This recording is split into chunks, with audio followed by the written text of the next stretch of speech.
Entendido. Ok.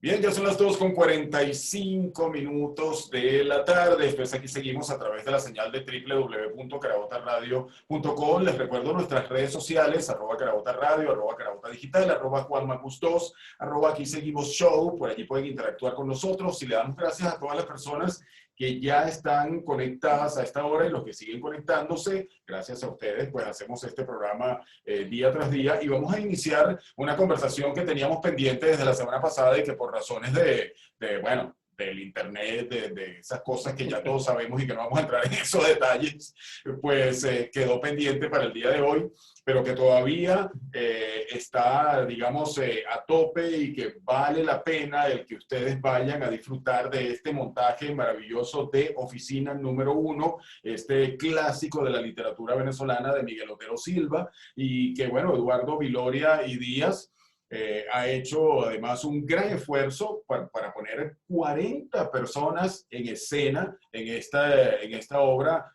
musical, que sin duda alguna es fácil decirlo, pero que otra cosa es ver todo lo que ha tenido que Cristo padecer, como diría el dicho, para poder llevar adelante ese montaje. Así que nos da muchísimo gusto poder tener con nosotros a Eduardo Viloria y Díaz, director creativo y además pues es el que ha llevado adelante todo este proyecto de Oficina Número 1, que regresa a las tablas, que originalmente fue llevada a las tablas por Carlos Jiménez, ¿no? Y el grupo Rajatabla en su momento, hace más de 30 años. Bienvenido, Eduardo. Gracias por estar con nosotros. No, gracias a ti, Juan Manuel, y encantado de compartir con todos los que nos estén escuchando en este momento.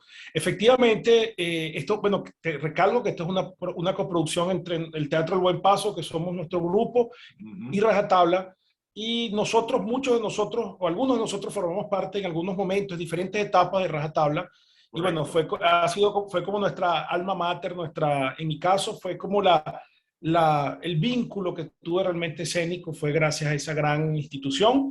Hay actores de Rajatabla que fueron actores hace 40 y pico de años. Está el actor más viejo de Rajatabla que tiene 47 años con el grupo, junto con un grupo, valga la redundancia, de nuevos talentos que está bastante bien engranado, y es muy bonito ver esa sinergia entre señores de 80 años y ya muchachos que apenas llegan a los 20. Y Es además muy interesante, está toda esa gama de edad. Y además un clásico tan importante como lo es Oficina Número 1, ¿no? Que es una de las obras, de las principales obras de este gran escritor venezolano como es Miguel Otero Silva. Sí, Carlos Jiménez decía que el escritor más parecido a Venezuela era Miguel Otero Silva. Yo tengo muchas coincidencias también ahí, porque Miguel Otero Silva te desnuda esa parte nuestra, esa cosa que está entrañable en nuestro sentir y en nuestro vivir, y de una manera nos confronta siempre con nuestra realidad. Lo interesante, como tú decías, esta pieza se montó una vez en el pasado, hace 30 años exactamente, en 1992, el último montaje de Carlos Jiménez antes de fallecer, y 30 años después decidimos llevar la escena, pero es que es una pieza que puede estar adecuada y se ajusta a todas las etapas, digamos, de los últimos 100 años, en toda la etapa del siglo XX. Nuestros problemas son cíclicos, nuestra confrontación con nuestros recursos, tanto morales, mineros, la riqueza del país, se nos sirve de una manera muy atractiva para generar la discusión, para emocionarnos, para reflexionar, y creo que eso es lo que nos da esta novela de Otero Silva, y que nos ha permitido, modestia aparte, como te lo comenté hace rato, creo que tenemos un grandioso espectáculo, y no porque lo hagamos hecho nosotros, sino que es tan difícil en este momento poder concurrir 41 personas exactamente, donde tenemos 8 músicos académicos, tenemos chela, viola, violonchelo, hay una gran cantidad, trompetas, bandola, el universo sonoro es realmente hermoso. Los músicos están en escena y durante es muy toda la difícil obra, que el Eduardo. público tenga acceso a eso. ¿Perdón? Discúlpame, disculpa que te interrumpí, que te preguntaba que si los músicos están en escena durante toda la obra. Fíjate, lo interesante no es, una de las cosas más interesantes de este proyecto es que todo el tiempo los personajes están en escena, todo el tiempo. Los De los 41 41 personas, de los 41 personas, en muy raros pasajes está el escenario vacío, pero una de las características es esa, que es como un pueblo, una masa que está buscando su forma, su destino, y eso lo ves reflejado en el escenario. Así es. Realmente tiene, independientemente de la apreciación de cada quien, yo muy orgullosamente te digo que tiene unos visos de ópera, operísticos, donde hay un gran despliegue de la puesta en escena, realmente es muy interesante. Y no porque la he hecho yo, sino que me emociona, porque me gusta cuando la veo, me emociona y digo, wow, qué bonito trabajo. Siempre digo que mi aspiración es hacer el espectáculo que a mí me gusta ver como espectador. Así Y es. siento que Venezuela se merece que sigamos trabajando, nos seguimos mereciendo que el teatro siga siendo algo monstruoso, grande, morrocotudo y que nos haga soñar.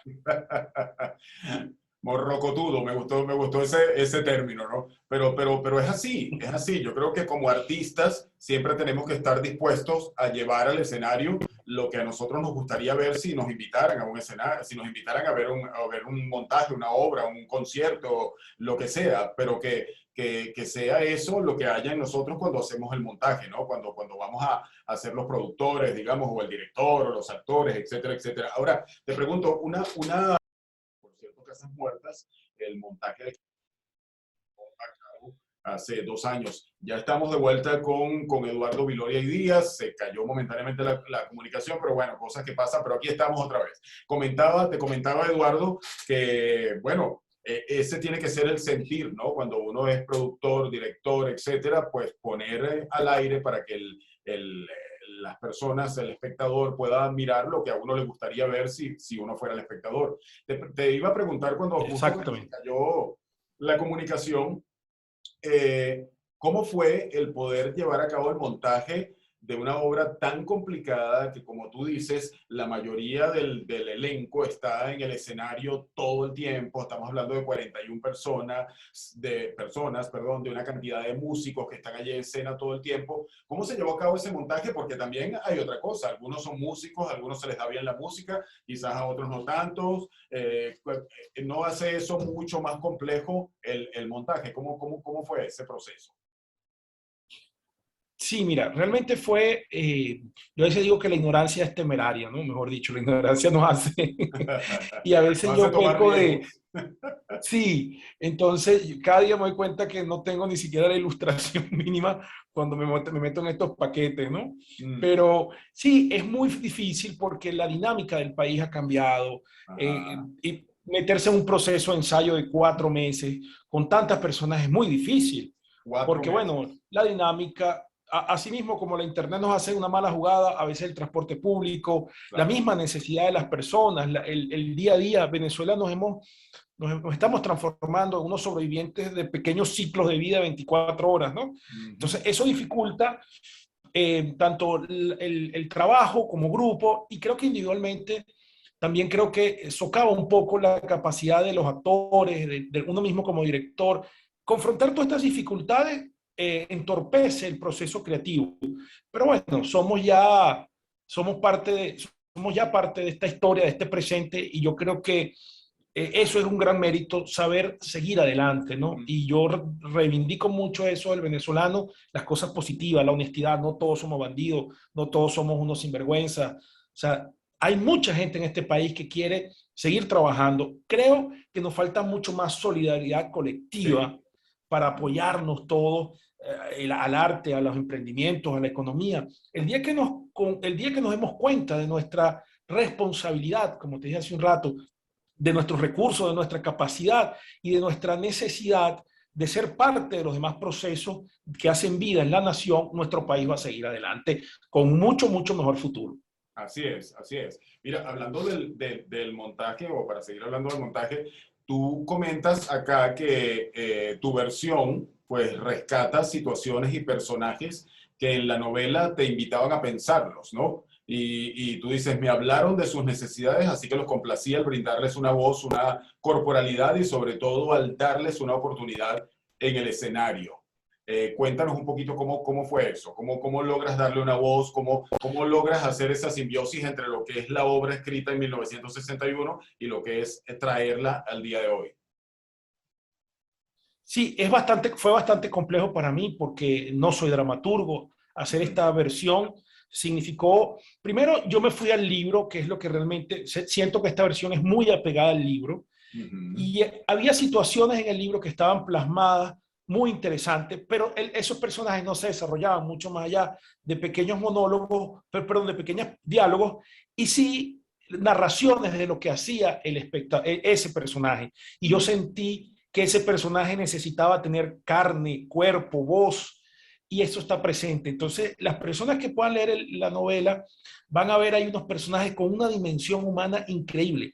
Creo que eso sí ha sido un buen logro que hemos hecho entre los actores y yo y el resto del equipo, que los personajes pareciera que saltan del libro con una, con una necesidad de expresarse, de contarnos, y son historias tan interesantes porque todo parece es como un fulgor del pueblo que va haciendo luces, luces, luces, pero entre luz y luz de ese conglomerado vemos historias personales muy bonitas, muy interesantes. Hay historias de amor como que está plasmado en el libro, como de Tony Roberts, que es un perforador gringo que se casa con una venezolana y él era esa otra cosa que no está presente, como así como existe el Mr. Danger en Rómulo Gallegos, en Doña Bárbara, Tony Roberts es lo otro. Tony Roberts es ese gringo que no significa un depredador, que no viene a depredarnos, traernos, ¿no? Que más bien presenta una voz crítica, presenta más bien desde su condición de extranjero, de siendo parte de la compañía, una voz crítica a lo que sucedía que no era positivo que venía con las compañías, ¿no? Yo quiero reivindicar acá, siempre digo que esto no es una crítica al petróleo, una crítica a, no, es un llamado a reflexión a que nosotros somos los responsables de nuestro destino, ¿no? Y que no hemos sabido aprovechar ese gran recurso que nos ha podido permitir en los últimos 60 años realmente ser una nación de primera línea, ¿no? Y creo que lo bueno de Oficina es que te diviertes, te emocionas, disfrutas la música, te ríes porque hay cosas muy, muy, muy chistosas con esa salpimenta que tenemos los venezolanos, pero te lleva a un espacio donde creo que nos invita a reflexionar y tener un poco más de conciencia de lo que significa esa riqueza con la que hemos sido bendecidos y darnos pequeñas luces de cómo debería ser un futuro si somos racionalmente conscientes, valga la redundancia, de ese gran potencial que tenemos. Un lector ávido, digamos, de la obra de Miguel Otero Silva se podría sentir, según tu punto de vista, según tu perspectiva, agradado y complacido con lo que leyó de Oficina número 1 y ver el montaje. Honestamente te digo que sí, porque fui cuidadoso en que las situaciones que exigía dramáticamente no estar apegado a la novela son muy pequeñas y sin embargo servían de pequeñas bisagras para que la historia corriera. Lo difícil de adaptar un libro como este es que son libros que están hechos, como dice, pues para leerse, ¿no? Una obra de teatro tiene una estructura que está construida para hacer ese viaje del héroe y todas estas cuestiones. Aquí es mucho más difícil. La narración literaria es muy difícil adaptarla y sobre todo al teatro, ¿no? Pero creo que más allá de alguna falencia que pueda tener en su estructura, en una percepción, creo que está muy bien lograda. Claro, claro, de todas maneras igual, sí, sí, para llevarla, digamos, al teatro, llevarla al cine, siempre hay que hacer alguna diferencia con lo que es el libro, ¿no? Que es por cuestiones de tiempo incluso. No puedes hacerla textualmente igual, los diálogos, cosas, o sea, todo eso tiene que sufrir alguna modificación, pero el hecho es ese, ¿no? Mantenerse bien apegado. ¿Se podría decir que esto es un teatro musical, Eduardo? A diferencia de Bodas de Sangre, que si era un teatro musical, este es una obra donde la música está absolutamente enriquece todas las escenas y es parte protagónica también, ¿no? A diferencia de Bodas de Sangre, que el texto se cantaba, acá no, pues o sea, la misma, lo que estamos hablando, pues la misma dimensión literaria de la obra no permite que pudiéramos hacer canciones o teatralizar musicalmente, pero es impresionante porque los músicos igual en muchos momentos están en escena, le dan ese universo, cuando hay fiesta, porque es muy interesante, sobre todo cuando ves hasta esos visos de inocencia como teníamos, porque como tú bien dijiste, la obra es de 1961, pero está ambientada desde 1935 a 1941. Correcto, Y correcto. tú ves eso y tú dices, caramba, así éramos nosotros, ¿no? Inclusive hay elementos de radio de la época, buscamos pequeñas grabaciones de radio de la época para acompañar los momentos. Creo que es un despliegue interesante de producción, de dirección, una entrega fabulosa. Mis actores que valientemente, día tras día, estuvieron ensayando y hoy en día creo que dejan mucho en el escenario. Y la reacción del público que asiste, de verdad es muy honesta, muy franca, porque son personas que simplemente van, pagan su boleto, no son amigos, no tienen ningún interés por qué, pero siento que Claro. se emocionan y eso es muy agradable. Qué Porque bueno. me pasó algo con una niña de 11 años que Ajá. dijo que había entendido, se nos paró con su mamá y dijo, ay, gracias, que ahora entiendo el problema del petróleo. Me emociona mucho eso porque creo que esa es una de las Bien. funciones de la creación. Sí, increíble, una niña de 11 años. Eso quiere Entonces, decir que el mensaje se dio, el mensaje importante. sí, creo que sí, sí, sí. Creo que es bastante elocuente el mensaje. Ajá. Tengo que ser bastante responsable con esto. Hay una gran carga política en esta obra, como lo está en el libro. Pero es que el Y libro es lo muy tiene, interesante claro. porque es muy interesante, porque vemos que nuestra relación con el poder siempre ha sido muy traumática en este país, pero Ujú. que precisamente nuestra obligación es levantar la voz siempre ante los atropellos del Estado, del gobierno, y siempre deberíamos estar reivindicando nuestros derechos con conciencia y con responsabilidad. Así es. Eduardo, lamentablemente se nos acabó el tiempo, así que te voy ¿No? a pedir que hagamos la invitación porque a la gente que está escuchando todavía le queda tiempo de ir a disfrutar de Oficina Número Uno porque es hasta el 27 de febrero que va a estar Sí, arriba el telón, así que vamos a hacer la invitación a todas estas personas, por favor. rápidamente, todos los viernes de febrero a las 3 de la tarde, abierto al público gratuitamente, tenemos unos foros relacionados con el petróleo y la cultura. Este viernes, Federico Pacanís va a hablar de cómo el petróleo influyó en la En música la en música. Venezuela, a las Excelente. 3 de la tarde. Las funciones son viernes a las 5 de la tarde, sábado a las 4 de la tarde y domingo a las 11 de la mañana. El boleto cuesta $10, los viernes tenemos mitad de precio, $5, como rescatando aquel lunes popular del cine. Y de Ajá. verdad que el esfuerzo es titánico y nosotros, esto es como un apostolado que queremos hacer, que ojalá la mayor cantidad de personas puedan asistir y que discutamos y reflexionemos sobre lo que es el petróleo y lo que somos como país, como Estado. Qué bueno. Gracias, Juan Manuel. Muchísimas gracias por, como siempre, darnos un espacio y chapó usted siempre como entrevistador y gracias por esa sensibilidad. Te esperamos por allá, por favor, a ti y a tu equipo. Claro que sí. Muchísimas gracias por estar con nosotros, Eduardo Viloria y Díaz. Auto. Ya lo saben, regresa a Oficina Número Uno. Ya regresó porque ya están las tablas hasta el próximo 27 de febrero. Así que usted todavía tiene la oportunidad de ir a disfrutar de este teatro que no es musical, pero que está cargado de música y de muy buenas actuaciones y la historia, pues, de Miguel Otero Silva, de lo que es este libro maravilloso, Oficina Número Uno. Así que ya lo saben, no se la pueden perder. Esto es en el Centro Cultural Chacao. Chao, chao, Eduardo. Muchísimas gracias por haber estado con nosotros. A ustedes. Y son las 3:04 de la tarde, nosotros nos pasamos, pero bueno, vamos ya a despedirnos. Mirla Castellanos, Yelín Acevedo y quien les habló, Juan Manuel Guzmán. Esto es Aquí Seguimos, nos encontramos mañana nuevamente a las 2 de la tarde por Carabota Radio. Feliz tarde.